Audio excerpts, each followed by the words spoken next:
Le Cameroun est un pays bilingue.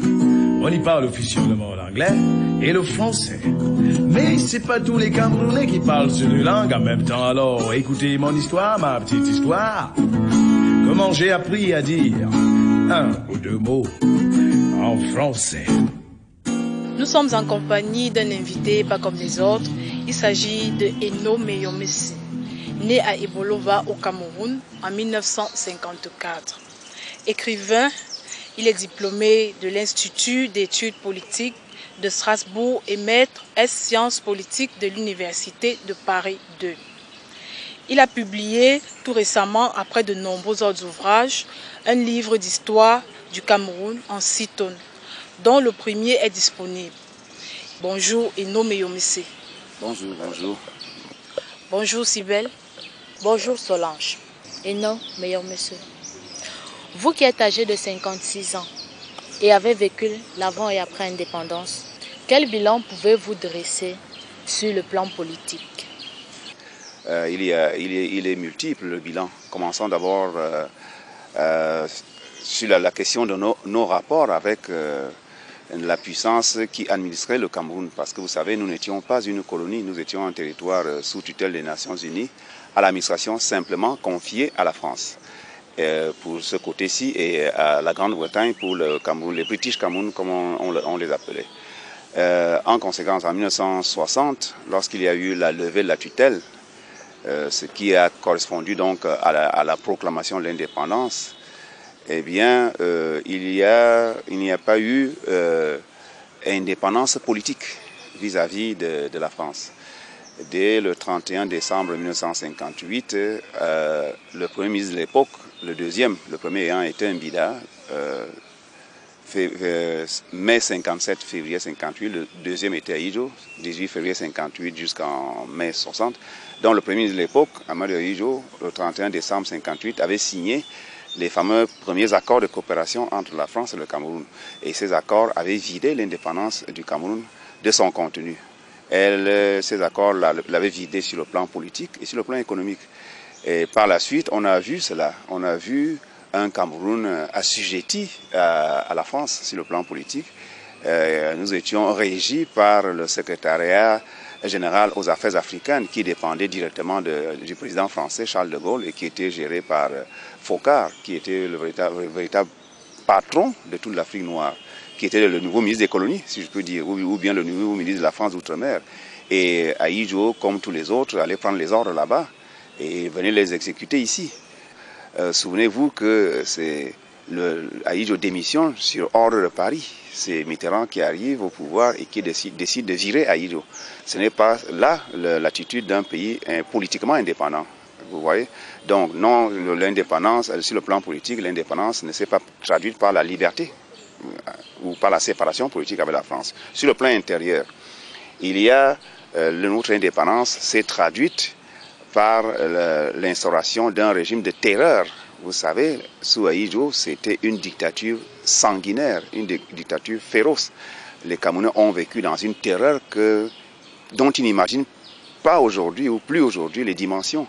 Donc, sur le plan politique également, ça n'a pas été, l'indépendance ne s'est pas traduite par la liberté.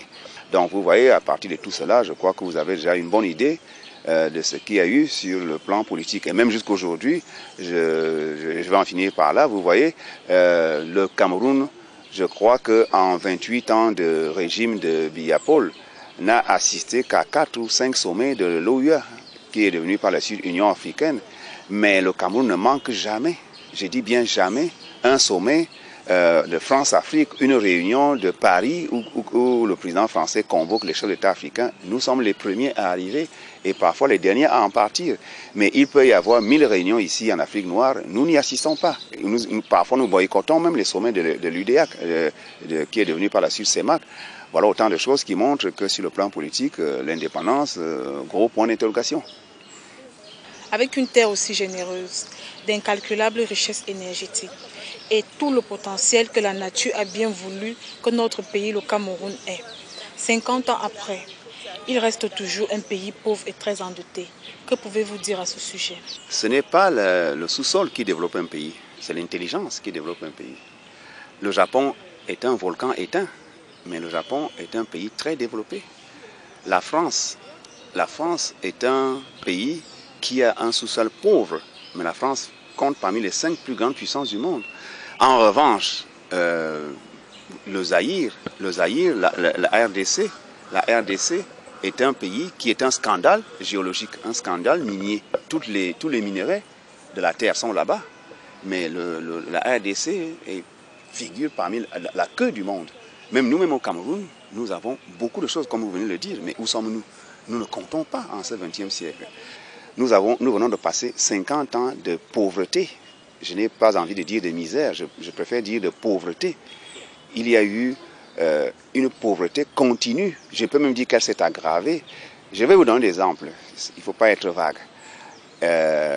Il y a illusion de progrès. Moi, je suis entré au lycée Leclerc en 1966. Il y avait un seul lycée à Yaoundé. C'était le lycée Leclerc. Et aujourd'hui, il y en a peut-être 15 ou 20 à Yaoundé. Donc, il y a eu progrès. C'est comme ça qu'on pourrait dire. Mais quand on va plus loin, on découvre que lorsqu'il y avait un seul lycée à Yaoundé, nous étions 28 dans notre salle de classe. Et aujourd'hui, qu'il y en a 15 ou 20, les élèves sont 150 dans la salle de classe. Y a-t-il donc eu progrès? Vous voyez? Moi, je ne crois pas qu'il y ait eu progrès. Deuxièmement, lorsque nous étions 28 dans les salles de classe, nous étions, à l'époque, en 1960, on était des boursiers. On était internes. Aujourd'hui, il n'y a plus ni bourse, ni internat. Y a-t-il eu progrès? Je peux vous dire la même chose sur le plan de la santé. Je peux vous dire la même chose sur le plan des infrastructures et autres. Sur le plan du logement, par exemple, savez-vous que nous avons aujourd'hui un déficit de 900 000 logements sociaux à Yaoundé, c'est-à-dire des logements confortables pour lesquels les gens ne sont pas obligés de sortir la nuit pour aller faire pipi au risque de se faire agresser. Les gens ne se retrouvent pas dans les lobbies et autres. Il faut 900 000 logements aujourd'hui. Et la SIC, depuis 1960, n'a pas construit dans Yaoundé 1000 logements. Vous voyez? En 50 ans, la SIC n'a pas construit 1000 logements. Donc, à ce rythme, ça veut dire qu'il faut quelque chose comme 900 ans pour que les Camerounais, dans la ville de Yaoundé, habitent des logements confortables. Peut-on parler? Pourquoi vous voulez que je sois satisfait dans ces conditions? Je peux aller plus loin et je vais en finir par là. Sur le plan routier, vous savez, nous avons construit, bitumé 5000 km de route depuis l'indépendance. Quand on entend ce chiffre, on dit c'est énorme. Mais en même temps, on découvre que quand on se rend compte que le Cameroun a 50 000 km de route recensées, ça veut dire que nous n'avons bitumé que 1/10 des routes. Si en 50 ans, nous n'avons bitumé que 5 000 km de route, ça correspond à 100 km par an. Ça veut donc dire que les 45 000 km de route qui restent à bitumer vont nous demander 450 ans. Comment voulez-vous que je sois satisfait? Quelle analyse pouvez-vous faire sur l'évolution de la société camerounaise après un demi-siècle d'indépendance? Vous savez, l'ennui avec nous, c'est qu'on accuse beaucoup les colons. Mais vous savez, beaucoup de choses sous les colons étaient bien. Les mœurs, à l'époque coloniale, ne sont plus comme maintenant. Je vous rappelle, moi je n'ai pas, j'étais trop gosse, mais 64, 65, 66, j'avais déjà ouvert les yeux, comme on dit. Vous ne pouviez pas rencontrer quelqu'un en train de pisser dans la rue à Yaoundé. Mais aujourd'hui, les gens pissent partout, ils crachent, ce sont des choses qu'on ne voyait pas avant. Les gens ne faisaient pas ça. Vous aviez aujourd'hui, l'habillement est devenu tellement indécent pour les jeunes filles et tout. Ça n'existait pas avant. Vous voyez, ça n'existait pas avant.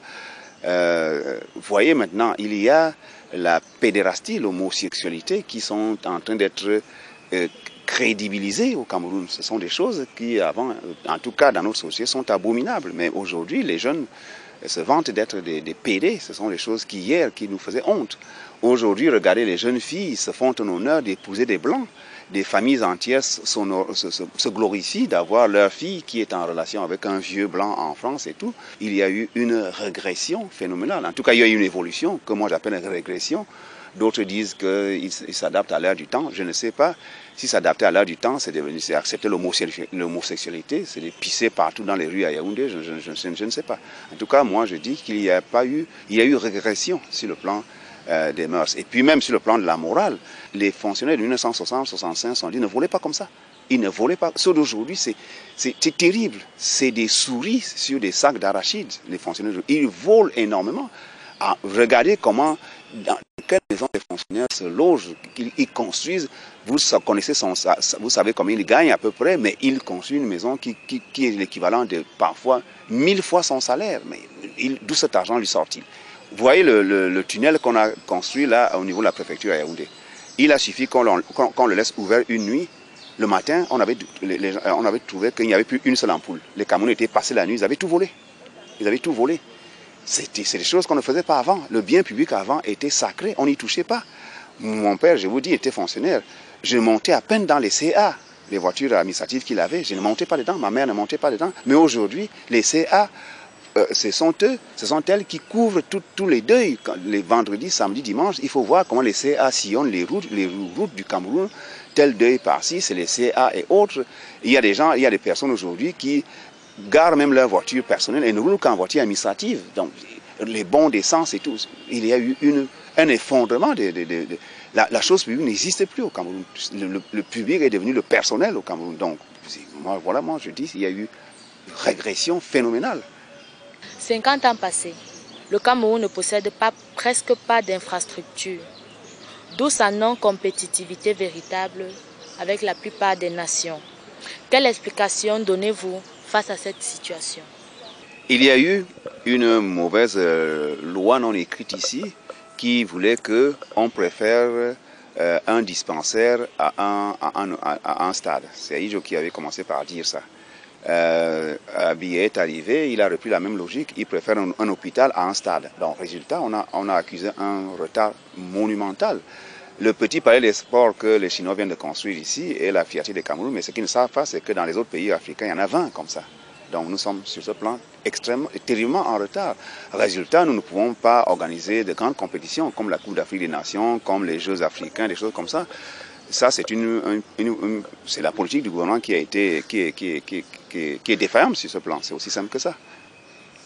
Merci une fois de plus et nos meilleurs messieurs de votre disponibilité. Bon, je ne peux que vous remercier infiniment d'avoir songé à moi pour débattre de ces questions.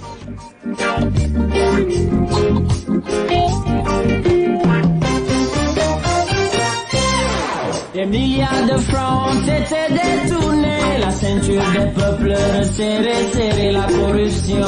La corruption, c'est pas la raison.